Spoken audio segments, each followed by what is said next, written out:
Bien, vamos a ver los fármacos de la epilepsia, los fármacos antiepilépticos.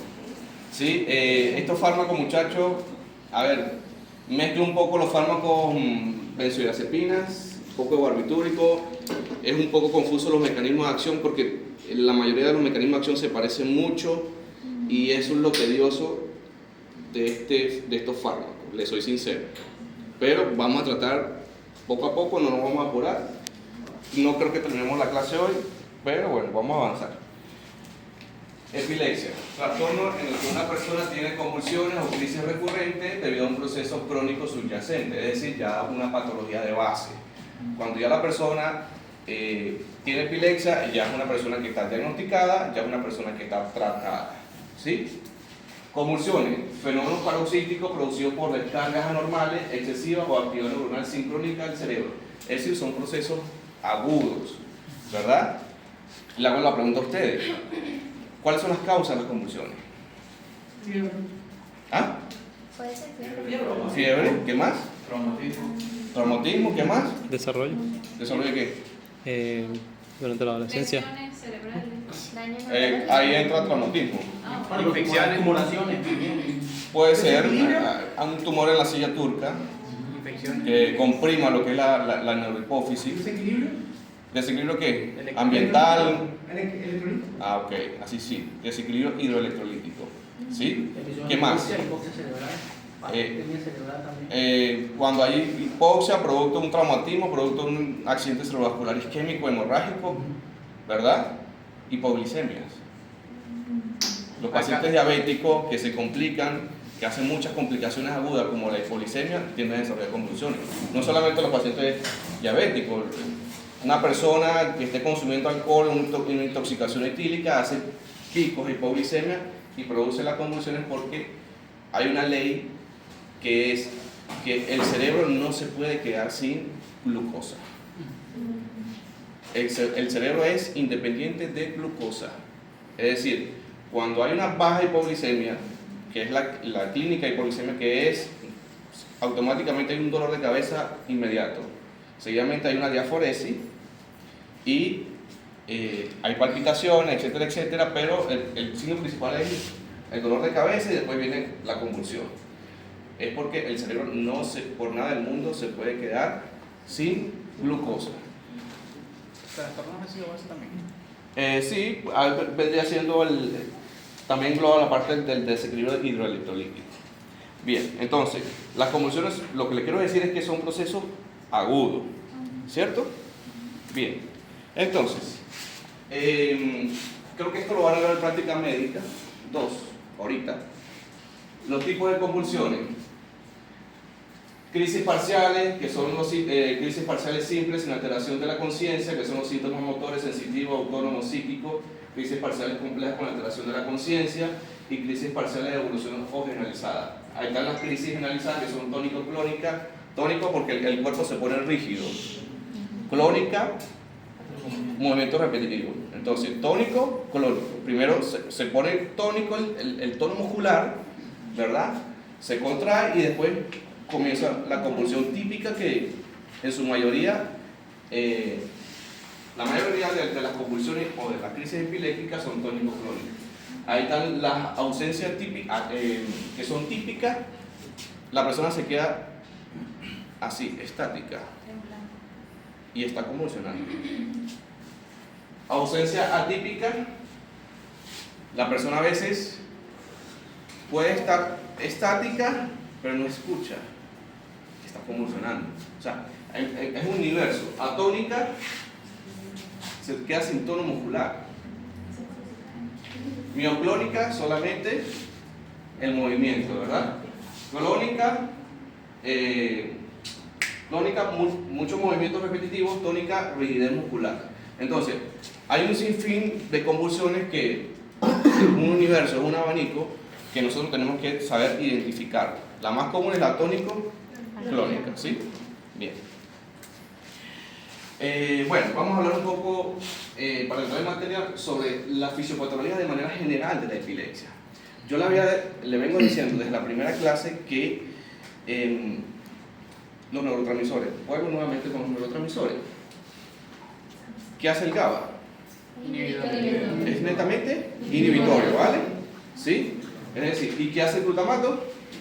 Es excitatorio. Entonces, tanto el GABA como el glutamato son neurotransmisores que tienden a desarrollar el equilibrio eléctrico a nivel cerebral. Si uno de los dos falla, automáticamente va a haber una hiperactividad cerebral, una sobrecarga de excitación a nivel de la neurona y produce la convulsión. Porque fisiopatológicamente hay una hiperactividad cerebral. Las neuronas están produciendo cientos y cientos y cientos de potenciales de acción que se pone hiperactivo y eso repercute a nivel periférico, ya sea con la convulsión tónica, clónica, atípica, ausencia, etcétera, etcétera. Entonces, en la fisiopatología hay un desequilibrio tanto del glutamato como del GABA. Es decir, si hay un aumento del glutamato y una excesiva disminución del GABA, automáticamente va a haber una hiperactividad a nivel neuronal. Ahora, al contrario, puede ser que el GABA esté aumentado, pero el glutamato esté disminuido, igualito. Va a haber una excesiva hiperactividad cerebral. ¿Sí? Entonces, obviamente, se produce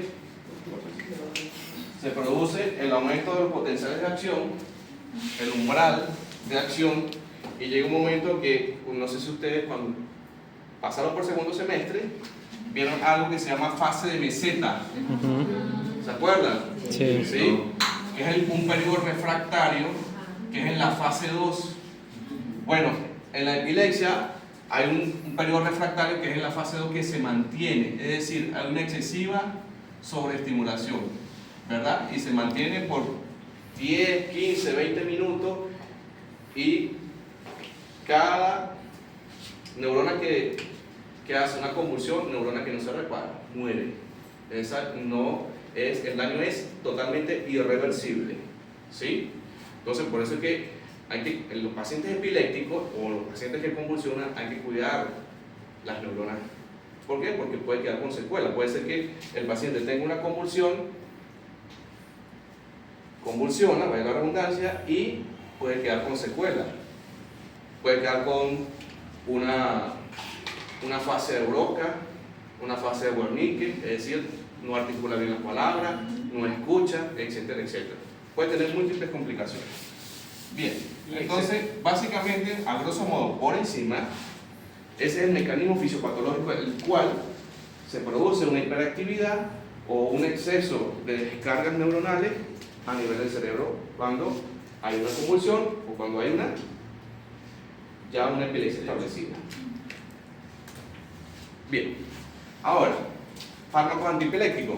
Hay fármacos, hay terapia que nos ayudan a regular esa hiperactividad o evitar de que se produzca esas convulsiones, ¿sí? Entonces, se ha diseñado para modificar la excitabilidad neuronal, importante, responsable de la crisis, actuando sobre los canales iónicos, sodio, calcio, potasio, cloro, con el fin de favorecer la inhibición sobre la excitación y así evitar las crisis. Aquí tenemos la clasificación de los antipilépticos. Estos son los antipilépticos que son clásicos, que fueron desarrollados a principios del siglo XX, por allá en 1910, 20, 30. Es el fenobarbital, la fenitoína, carbamazepina, ácido valproico y las benzodiazepinas. Cuando hablamos de benzodiazepinas, ¿cuáles son? ¿Aló? ¿Cuáles son? Alprazolam, midazolam, bromazepam, midazolam, diazepam. ¿Sí? Bueno, hoy es viernes, si es verdad, llovió. ¿Qué tal? Teníamos parcial de PM.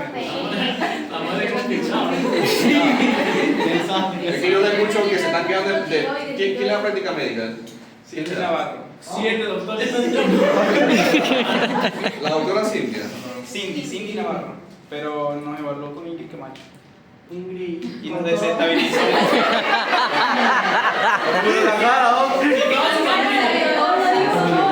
Para que usted entienda las consecuencias. O sea, buscó la coordinadora. Es una pregunta de lo que ha puesto y lo creo que se da cuenta. ¿Ah? 4, es que, bueno, realmente los parciales son así. Tenemos los fármacos nuevos. Dime, gracias.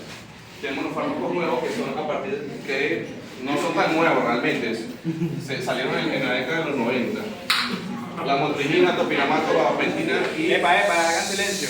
levetiracetam. Tenemos lo de amplio espectro, que también forma parte también de algunos fármacos que son clásicos, ácido valproico, la motrigina y topiramato. Y lo de corto espectro, fenobarbital, fenitoína y oxcarbamazepina. Y también engloba ahí la carbamazepina, que es la prima, o son los hermanos Tovar.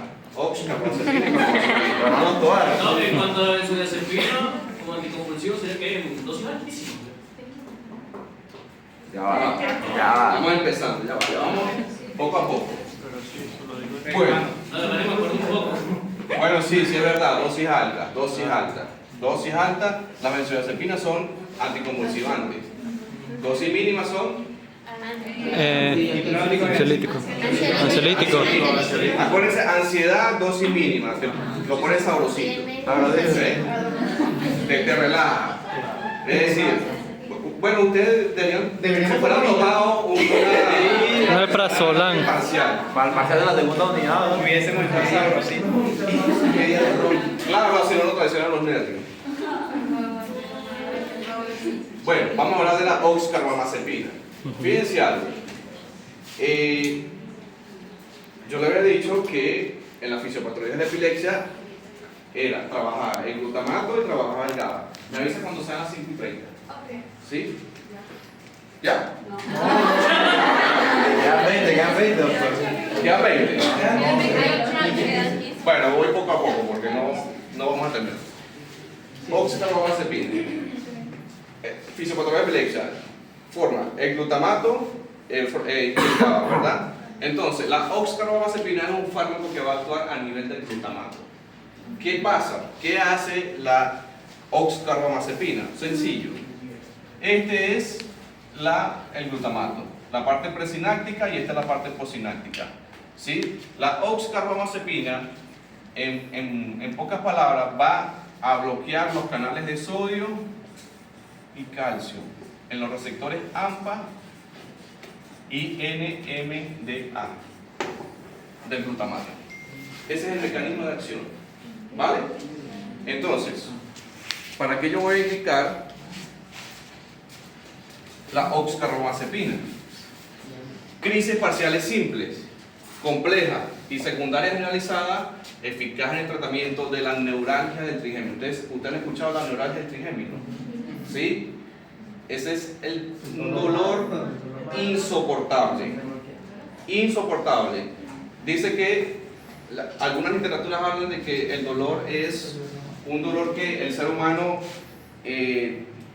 muchas veces piensa en quitarse la vida porque el dolor es muy alto. No. La cara, sobre todo da neuralgia trigémino cuando hay un procedimiento odontológico que se complica o hay una mala praxis a nivel odontológico y daña la inervación del nervio trigémino a nivel de la cara y produce un daño neuropático, un dolor neuropático.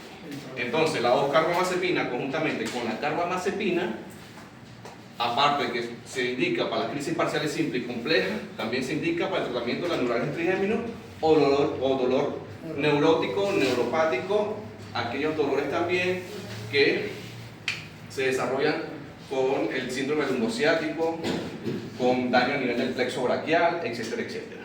¿Sí? Entonces, efectos adversos son más frecuentes al iniciar el tratamiento. Puede aumento de las enzimas hepáticas. ¿Cuáles son las enzimas hepáticas?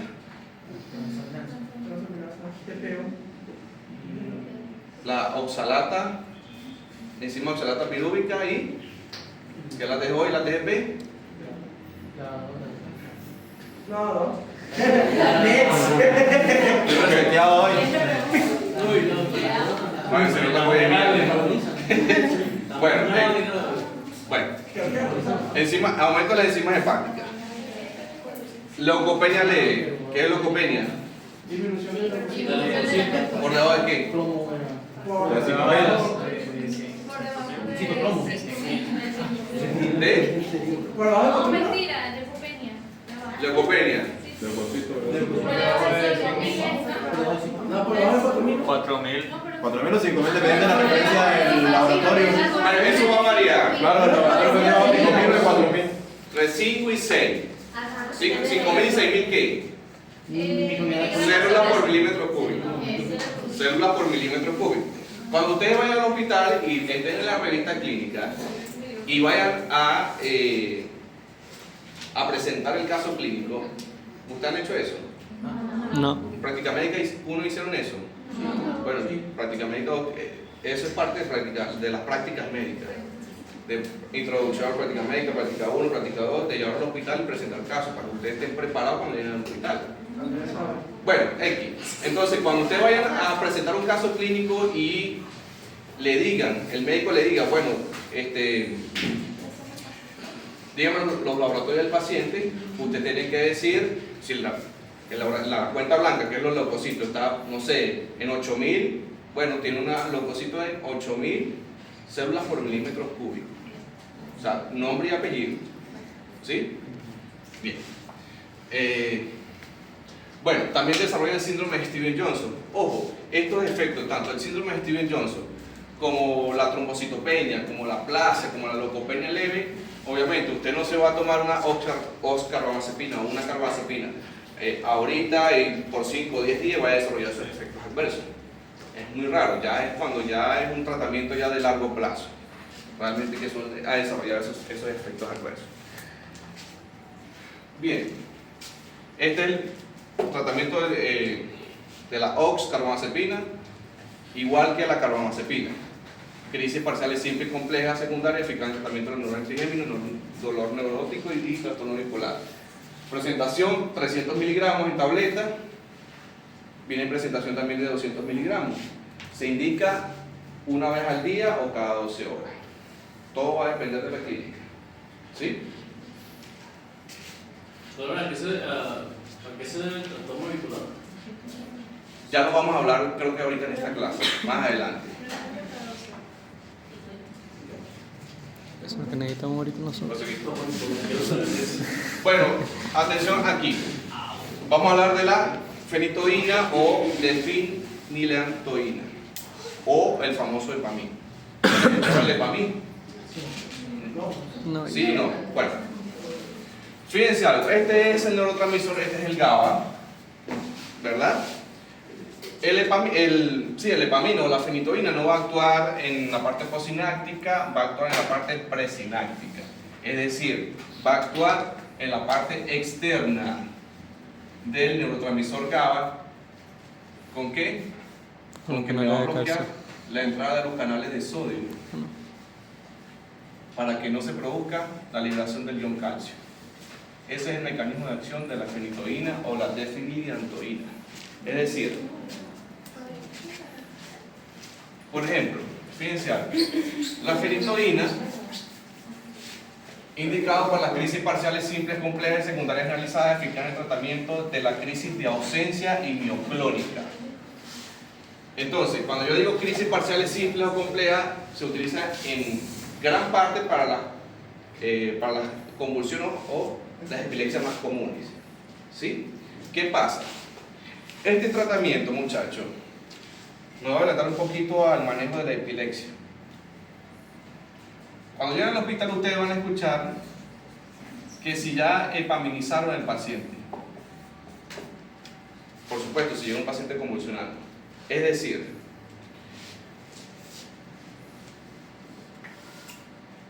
el tratamiento de entrada para la convulsión es diazepam o lorazepam. De entrada, para yugular la epilepsia. Después que usted yugula la epilepsia, yugula es que cede la epilepsia, ¿vale? Después que usted tenga el control de que la epilepsia cedió, usted tiene que pasar a este fármaco, que es epaminizar al paciente. Es decir, epaminizar es, usted le va a colocar una dosis acorde a lo que pesa el paciente. Es decir, la dosis es la siguiente: 18 a 20 miligramos por kilogramo de peso. Ojo con esto. Algunas literaturas hablan de 16 a 20 miligramos por kilogramo de peso. Vuelvo y reitero. Algunas que hablan de 18, hay otras que hablan de 16 a 20 miligramos por kilogramo de peso. ¿Eso es día o dosis? Ya vamos para allá. Es decir, usted puede tener libre albedrío. Ustedes pueden agarrar de la dosis mínima o dosis máxima. Dosis mínima o dosis máxima. Pero por lo general siempre se agarra dosis máxima. Supongamos 20 miligramos y el paciente pesa 70. ¿Cuánto es 20 por 70? 140.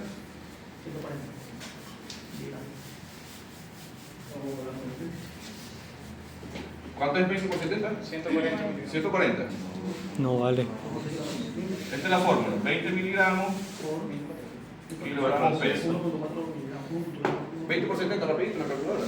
1400. ¿Ah? 1400. Entonces, 20 miligramos de Famil por 70 kilogramos que pesa el paciente. Eso da 1400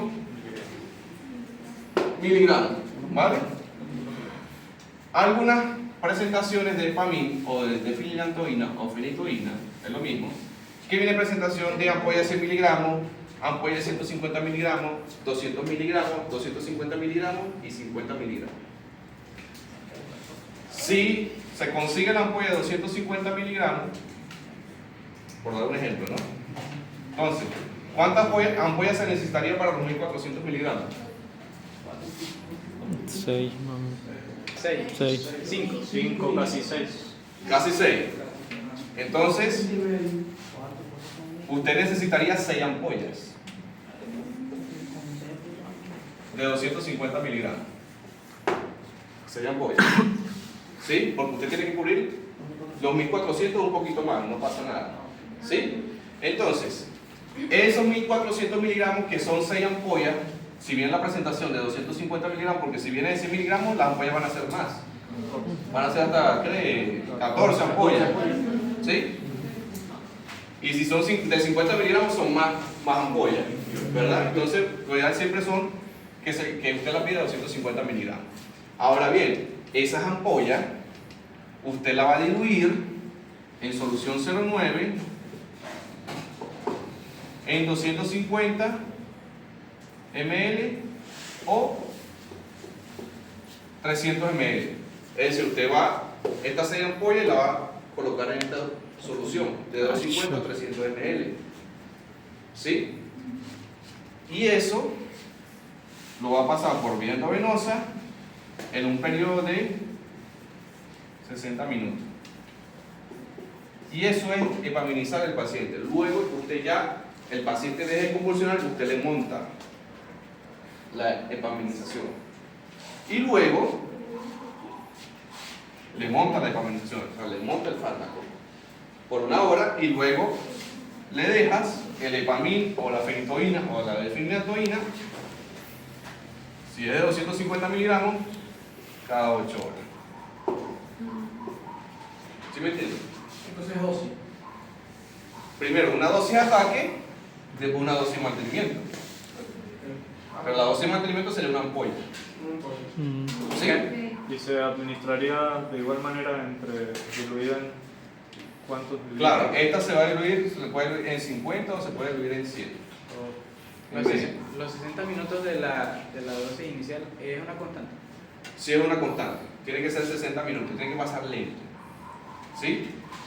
Claro, este es el cómo tiene que epaminizar el paciente luego de que la convulsión yugule, o luego de que usted logre yugular las convulsiones.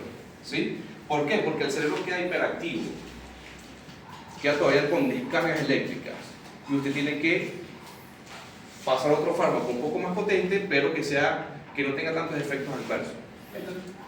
¿Por cuánto tiempo se le administraría la? Ya va. Dime. ¿Cómo, Marco? ¿Por cuánto tiempo entonces le administraríamos la comida? La comida. Epamil. Ah, Hay hambre, mano, sí. Hasta el doctor tiene hambre. claro, el mayor robote que yo me veo Doctor, antes de que le responda la pregunta, ¿cómo calculo yo la dosis de mantenimiento? La dosis de mantenimiento, a ver, usted decide si le aplica una ampolla de 100 miligramos o 250, de 50 o 200 miligramos, por fijo, cada 8 horas. ¿Por cuántos días? No sabemos porque hay que mantener observación del paciente. ¿Me entiende? Ojo, esto es el manejo en el hospital.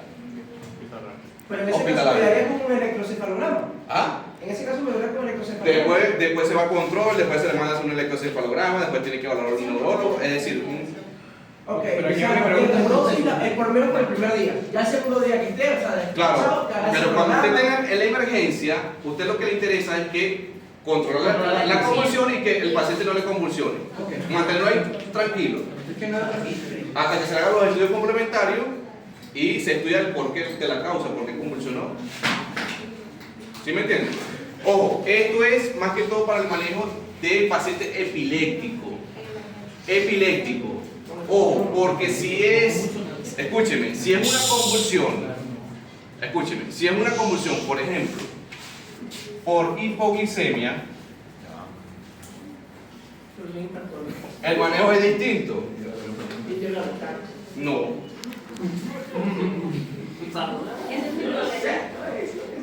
El manejo va a ser totalmente distinto, porque está convulsionando por una causa aguda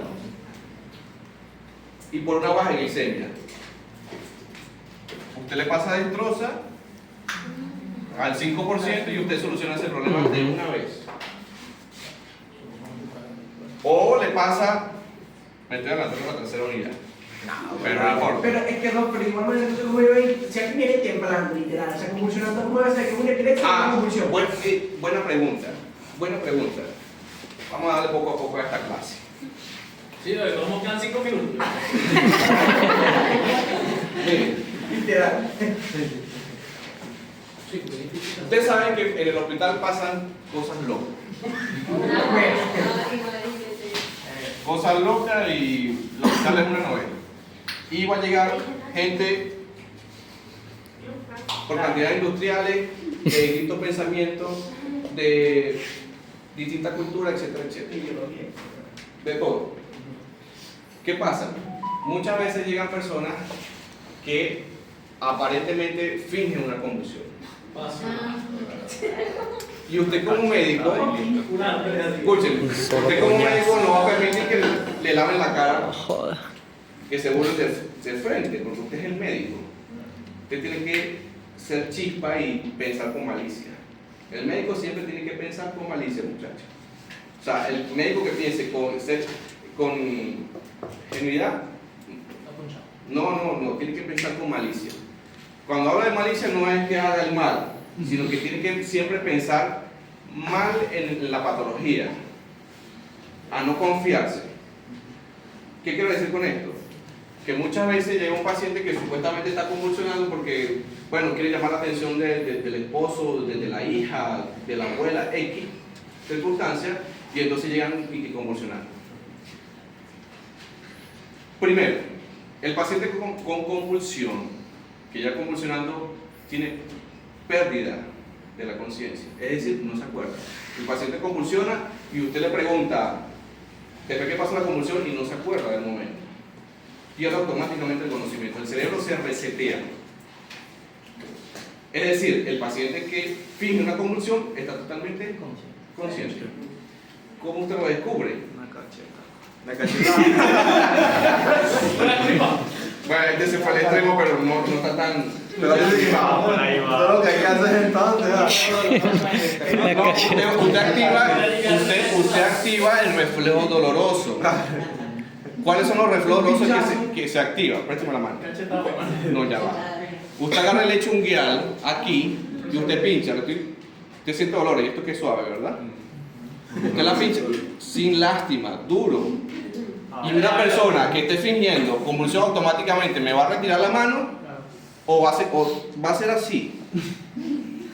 Otro, en el esternón, usted le da así. Calidad. El paciente acostado, si yo le hago a esto, duele, ¿verdad?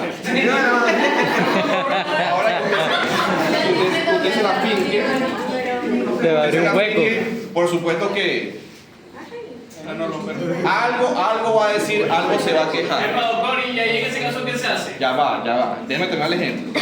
Otro en la frente. Permiso, aquí. Él acostado y yo lo duro, va a sentir dolor. Hay una zona sensible, sobre todo en las damas, que es en el seno. La apretada del pezón. El pezón. El pezón.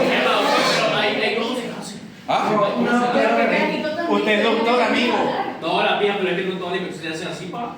No, obviamente, si es una niña, usted no va a hacer Se eso. está violando, uy, ¿qué pasó? No, Si es una niña, usted no va a hacer eso. lo meten preso a uno. Pero, y si usted va a hacer eso, tiene que estar acompañado de un personal, de un familiar que lo esté viendo. Usted ni loco va a hacer eso en privado, ¿no? Porque se puede malinterpretar. Soy yo violador. Ah, ya va. ¿Cómo? No, convulsión es convulsión. Pero por un soplo del corazón. ¿Cómo así? Verga, pero ya va.